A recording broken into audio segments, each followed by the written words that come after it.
I know we talked about we're going to fix the potholes on our roads. Good portion of the roads, half of us don't even travel on them. They're almost private. I know St. Andrews has got one entrance and one exit. Most people don't even know where it's at. It's a ruse. That's the way they want to keep from spending money on a community center. I have been very consistent since I was running for office that I didn't want to spend $5 million on a community center, nor did I want it at Churchill. And by George, I was elected. And if you don't like my position, run against me. Our folks in this town said quality of city streets, 71% are the city services that should get the most attention. That is consistent theme when you're ranking the services that we could be spending money on. Quality of streets, quality of stormwater, enforcement of codes and ordinances. And this is asked in different ways a few times. But you know what's not on this to be ranked? What's not on this? A community center. A community center is not on this list of things to rank. Well, guess what? I'd like to have a sports car. I would love to have a sports car. But if you, and I'm gonna, you know what, survey me. I'm gonna take a survey and I'm gonna ask one question that says, Heather, would you like to have a sports car? Yes, I would love to have a sports car. This question about a community center was sitting out here separate from all the other things that we could be spending money on. Sitting out here. So if you ask me, Heather, would you like to have a sports car? I'm going to say, yes, I'd love to have a sports car. Now, if you ask me to rank the importance of a sports car within paying my bills and sending my kids to college and paying for food, et cetera, it might rank a little bit lower there. So we want to conveniently talk about a community center and come up with all these questions, but we're not willing to address the number one issue that was, we learned, the number one question, the number one result that we learned from that survey. That was that 71% of our constituents want their roads and sidewalks fixed. And I'm responding to my constituents, and I want to spend more money on roads and sidewalks. So I'll leave you with that. That's what I'm going to do. I'm going to put in streets and sidewalks for my constituents because that's what they want.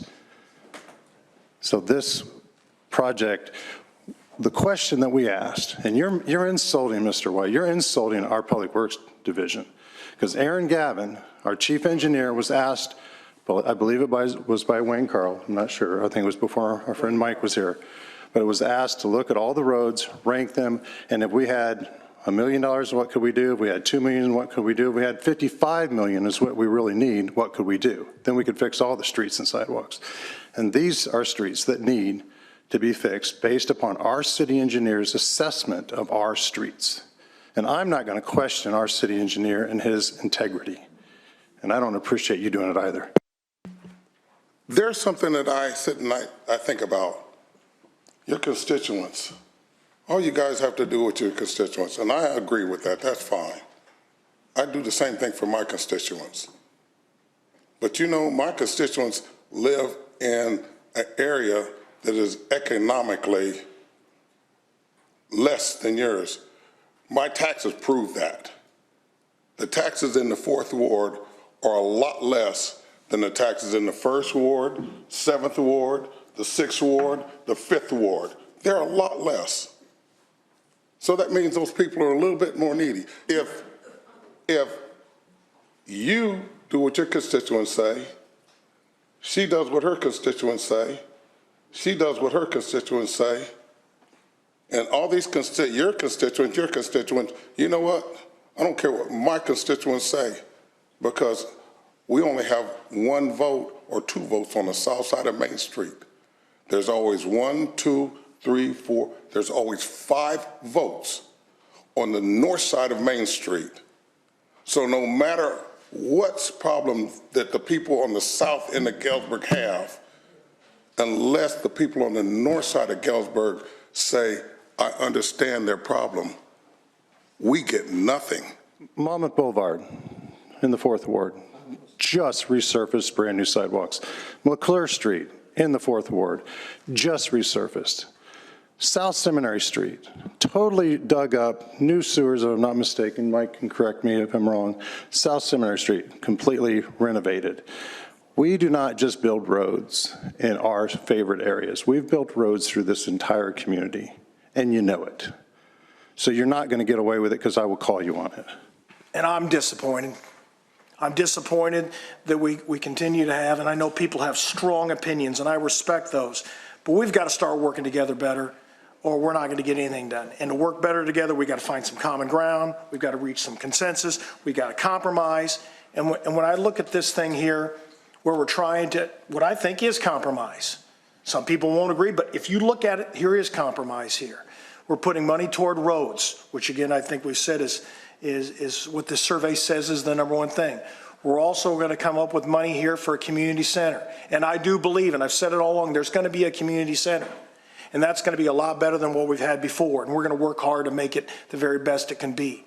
I'll just be very clear. I mean, I support the roads, the building of the streets. I agree. The survey shows that that is a priority.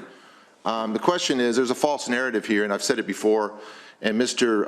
Schloff kind of pointed this out at the last work session, if you read it, if you heard his last words about what resources we have at the community center. This $5 million bond, $5.3 million bond that's being split up now, which was intended initially for the community center, is being split up, so only $2.5 million is still set aside, which it seems to me makes it a hard cap, not a soft cap. And that we're not even waiting for the task force to complete its work before we already decide what resources are available. It seems like got a cart in front of the horse. Those are the point, the last thing, Mr. Cheeseman, you talk about compromise. This proposal was not a compromise. It was a decision that I believe 5 of you made behind backs, and the other 2 were not communicated to, including myself. Now, you did put it on the table, so in theory, we could make amendments and adjustments to it, but it's clear as day, this was known from day one. So when you say compromise, we do have to have conversations. And as I pointed out to you, our conversations are public at this point. So please email me and I'll email you back. Because that's where that conversation is going to happen. And I don't know if that's true of the other 2 counselors that I think get summarily ignored when these decisions are made. But if there's a compromise, it has to be a dialogue. And if the dialogue doesn't happen here, then where is it happening? And I think you're making this sound like that this is all stuff that's been done behind your back. I let you know every bit of this that happened. So I want to go on record to make sure you know that.